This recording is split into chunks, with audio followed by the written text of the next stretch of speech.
Dear class first year, welcome to the next lecture of physics. तो आज का हमारा लेक्चर है अबाउट एब्सोल्यूट पोटेंशियल एनर्जी। हमने कल ही पोटेंशियल एनर्जी की टर्म पढ़ी है और इस फिज़िकल क्वांटिटी के बारे में पढ़ा कि सरफेस ऑफ द अर्थ पे जब भी कोई बॉडी डिस्प्लेस की जाती है, मतलब डिस्प्लेस करने का मतलब कि पोजीशन चेंज करना। जैसे इस मार्कर की पोजीशन, इनिशियल पोजीशन ये है, मैं इसको उठा के यहाँ रखती हूँ तो इसकी फाइनल पोजीशन है, चेंज इन पोजीशन आया। तो ये तो खैर इसकी पोटेंशियल एनर्जी में कोई चेंज नहीं आया, लेकिन जब भी वर्टिकली किसी भी ऑब्जेक्ट की पोजीशन चेंज की जाती है तो उसके अंदर एक एनर्जी स्टोर हो जाती है, जो मैंने कल आप लोगों को बताई थी। पोटेंशियल एनर्जी का formula near the surface of the अर्थ, ठीक है। Near the surface of the earth potential energy is represented by this formula, और ये हमने कल पढ़ा था कि mgh के बराबर है, ठीक है। m जो ऑब्जेक्ट आपने रेस करना है उसका मैस है, g ग्रेविटेशनल एक्सेलरेशन है, और h हाइट, जितनी हाइट पे वो मौजूद है इस वक्त सरफेस ऑफ द अर्थ से। अब आज एक थोड़ा सा इसी को ही हम इसी कॉन्सेप्ट को एक्सटेंड करेंगे। देखें, अब ये तो था बात कि जब सरफेस ऑफ द अर्थ के पास ही हम अपने ऑब्जेक्ट को मूव करवा रहे हैं या उसकी position with respect to vertical height change कर रहे हैं। अब देखें कि अगर आपके ऑब्जेक्ट ने सरफेस ऑफ द अर्थ से बहुत दूर कहीं हमने डिस्प्लेसमेंट पर लेकर जाना हो, फॉर एग्ज़ाम्पल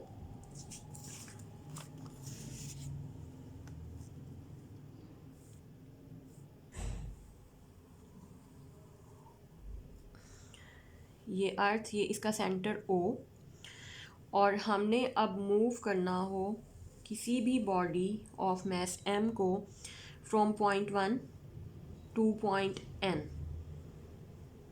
मतलब कि far from the centre of the earth, centre of the earth से बहुत दूर लेकर जाना हो, तो तब हम कैसे इसमें, तब भी जाहिर है वर्टिकली चेंज हो रहा है, ग्रेविटेशनल फील्ड के अंदर है, तो इस पर ग्रेविटेशनल फोर्स लगेगी जो कि इसके ऊपर कोई वर्क करेगी, वो वर्क इसके अंदर जाके स्टोर हो जाएगा, इस ऑब्जेक्ट के अंदर जाके स्टोर हो जाएगा in the form of gravitational potential energy. लेकिन अब हम जिस ग्रेविटेशनल फोर्स के फार्मूला से फैमिलियर हैं, न्यूटन का ग्रेविटेशनल लॉ, वो ये कहता है m, फोर्स ऑफ ग्रेविटेशन किसके बराबर होती है, m, जी भी आना है, जी m ओवर आर स्क्वायर।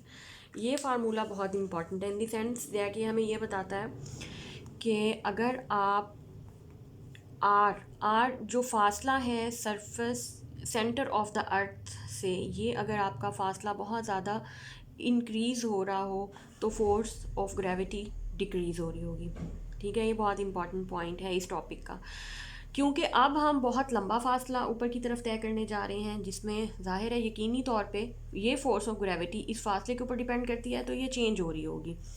अगर ये चेंज हो रही है तो अब हम ये पोटेंशियल एनर्जी के फार्मूले के तौर पे ये नहीं ले सकते, क्योंकि ये उस वक्त है जब आप नियर सेंटर ऑफ द अर्थ हैं और फोर्स ऑफ ग्रेविटी को हम कांस्टेंट कंसीडर करते हैं। अब क्योंकि फोर्स ऑफ ग्रेविटी चेंज हो रही है तो अब हम एक नया फार्मूला बनाएंगे और वो उसमें देखेंगे कि वर्क डन हम कैसे कैलकुलेट करेंगे और एब्सोल्यूट पोटेंशियल एनर्जी हम हमारे पास किस तरह से आएगी। अच्छा, अब यहाँ पर देखिए कि मैंने एक ऑब्जेक्ट को फ्रॉम पॉइंट 1 से n तक लेकर जाना है। अब क्योंकि यहाँ पे एक बात तो क्लियर हो गई कि फोर्स ऑफ ग्रेविटी चेंज हो रही है लम्हा बलम्हा, तो हम क्या करेंगे, जब आपको याद होगा कि इसी चैप्टर के स्टार्ट में हमने एक टॉपिक पढ़ा था work done by variable force, उसमें हमने यही पढ़ा था कि फोर्स अगर वेरी हो रही है तो हमने वर्क डन कैसे कैलकुलेट करना है। हमने क्या किया था, अपने पाथ को स्मॉल इंटरवल्स में डिवाइड कर लिया था। फॉर एग्जांपल ये बहुत छोटे छोटे इंटरवल हैं, इतने छोटे छोटे हैं कि इनके दरमियान में, हर इंटरवल के दरमियान में फोर्स कांस्टेंट रहती है। 1, ये 2, 3 और ये n, और n से पहले वाला क्या होगा, n-1।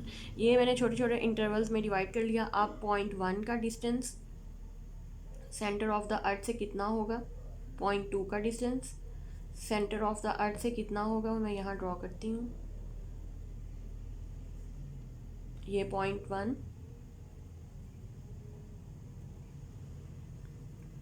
और ये पॉइंट 2 का डिस्टेंस R2, पॉइंट 1 का R1, पॉइंट 2 का R2, और इन दोनों का दरमियानी इस इंटरवल का, इसको मैं डेल्टा आर कह देती हूँ, और इनका आपस में डिस्टेंस क्या होगा, R2 माइनस R1, ठीक है। और अगर इनके दरमियान में एक पॉइंट हो, 1 और 2 के दरमियान में कोई पॉइंट है, उसका सेंटर ऑफ अर्थ से क्या डिस्टेंस होगा, एवरेज होगा ना दोनों का, equal to R1 plus R2/2। तो ये कुछ डाटा मैंने कैलकुलेट करके रख लिया।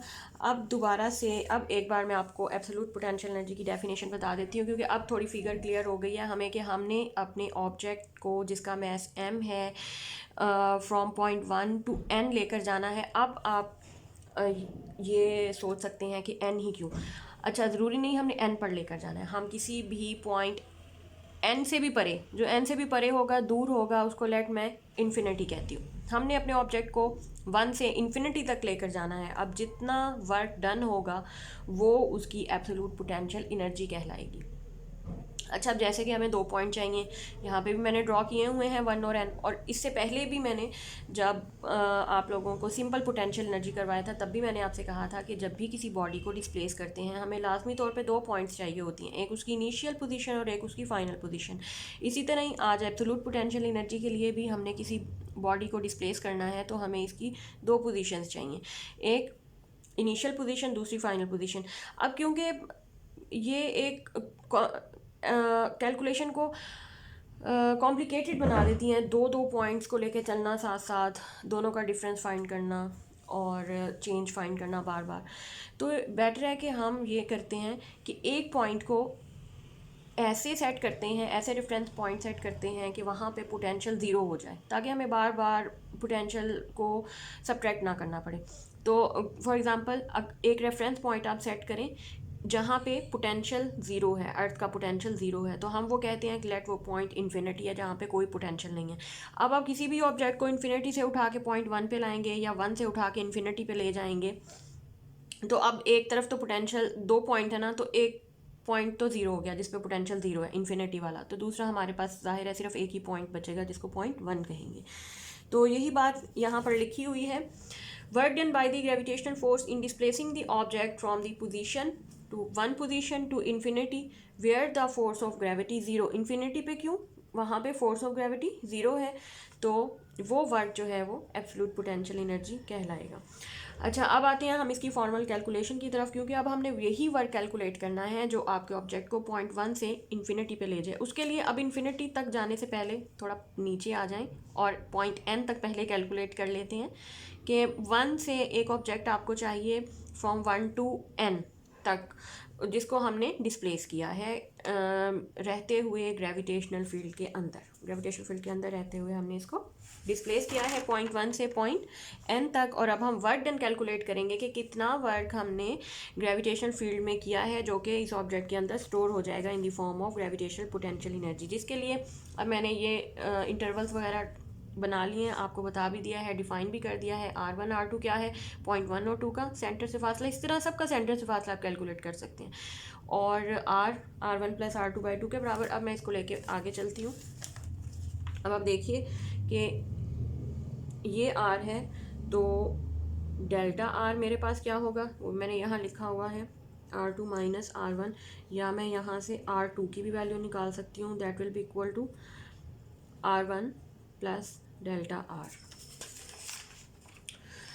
तो अब यहाँ पे आप ये इक्वेशन आपके पास है, R equals to R1 plus R2/2 है ना, इस R2 की जगह आप ये वैल्यू पुट करें, ये आपके पास आ जाएगा R1 प्लस डेल्टा R/2, और ये आ जाएगा, इसको आप अलग अलग करेंगे, 2R1 plus delta R divided by 2 को दोनों के नीचे अलग अलग लेके जाएंगे, R1 plus delta R/2।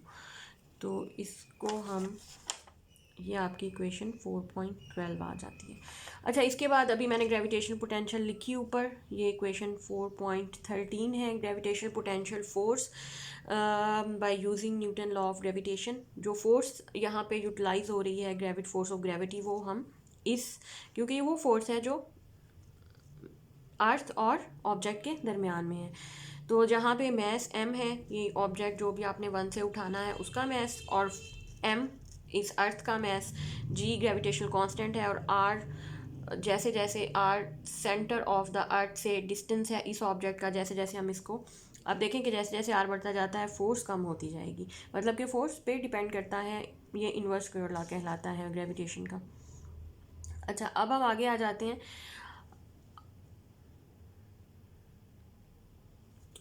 Are equals to R1 plus delta R/2, यही वाली इक्वेशन मैं इसको, क्योंकि हमें आर स्क्वायर चाहिए, हमें पहले ये फोर्स कैलकुलेट करनी चाहिए ना वर्क कैलकुलेट करने के लिए। उसके लिए हमें इस फोर्स को कैलकुलेट करने के लिए हमें आर स्क्वायर चाहिए। आर स्क्वायर के लिए, क्योंकि आर की वैल्यू फार्मूला मेरे पास आया हुआ है, मैं इसको दोनों तरफ से स्क्वायर ले लेती हूँ और इसको सॉल्व करती हूँ, स्क्वायर को ओपन कर देती हूँ। R1 square plus 2R1 delta R/2 plus delta R/2 whole square, A plus B whole square वाले फार्मूले से मैंने इसको ओपन किया। अब देखिए कि डेल्टा आर स्टेप जो है वो मेरे पास ऑलरेडी बहुत छोटा है, तो मैं ये लिख सकती हूँ कि डेल्टा आर वैसे ही बहुत छोटा है, और अगर इसका स्क्वायर करेंगे दैट इज़ लेस देन, वो R1 स्क्वायर से तो बहुत छोटा होगा ना। R1 देख लें कि बहुत ज़्यादा डिस्टेंस है और डेल्टा आर बहुत स्मॉल डिस्टेंस है, स्मॉल इंटरवल है, तो डेल्टा स्क्वायर को मैं इस टर्म को निगलेक्ट कर सकती हूँ। इस टर्म को निगलेक्ट करें और आगे चलते हैं। आर स्क्वायर मेरे पास आ जाएगा R1 स्क्वायर, 2 से 2 cancel, plus R1 delta R. अब इसमें आप पुट करेंगे डेल्टा आर की वैल्यू जो कि ऊपर आपने कैलकुलेट करके रखी हुई है, R1 R2 minus R1 square plus R1 R2 minus R1 square. अब ये कैंसिल आउट हो गया तो आर स्क्वायर आपके पास आ जाता है R1 R2। तो इसको मैं अब फोर्स वाली इक्वेशन में पुट करती हूँ, F आपके पास आ जाएगा GM ओवर R1 R2। और इसके बाद अब हम वर्क कैलकुलेट, फोर्स आ गई, अब हम वर्क कैलकुलेट कर सकते हैं। पहले हम यूँ करते हैं कि वर्क कैलकुलेट करते हैं for displacing the object from point 1 to 2। अभी सिर्फ हम अपने ऑब्जेक्ट को, मैस को 1 से 2 तक लेकर जाते हैं और देखते हैं कि उसका वर्क कैसे होगा।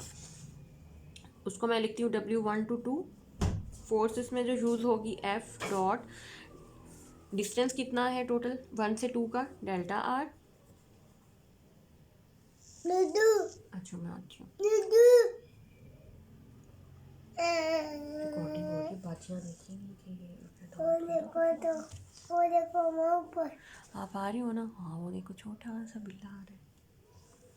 चलो चलो मैं आती हूँ, थोड़ा सा रह गया मेरा, ठीक है। नहीं नहीं नहीं अभी नहीं करना रेस, अभी अभी वो बाजियाँ देख रही है, ठीक है।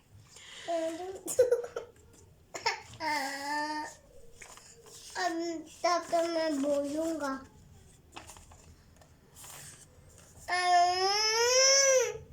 हाँ जीजी बड़ी उठा के वो खा लो ना, फिर मैं अभी आती हूँ, थोड़ा सा लेक्चर रह गया। W1 से 2 हमारे पास क्या आ जाएगा, F डॉट डेल्टा आर। और हम अब क्योंकि फोर्स और डिस्प्लेसमेंट, फोर्स नीचे की तरफ है और डिस्प्लेसमेंट हम कहाँ जा रहे हैं, ऊपर की तरफ, तो ये फोर्स और डिस्प्लेसमेंट के दरमियान एंगल, क्योंकि दोनों एक दूसरे के ऑपोजिट हैं, तो एंगल क्या होगा 180 का। मैं लिख सकती हूँ F डेल्टा आर कॉस 180, ये आपके पास बन जाएगा फोर्स की value minus F delta R. इसके बाद हम इसमें फोर्स की वैल्यू पुट करते हैं। वीडियो देख लेती हूँ मैं, 30 मिनट्स ही हो गई। चले मैं अब आपको नेक्स्ट वीडियो में इसको बताती हूँ।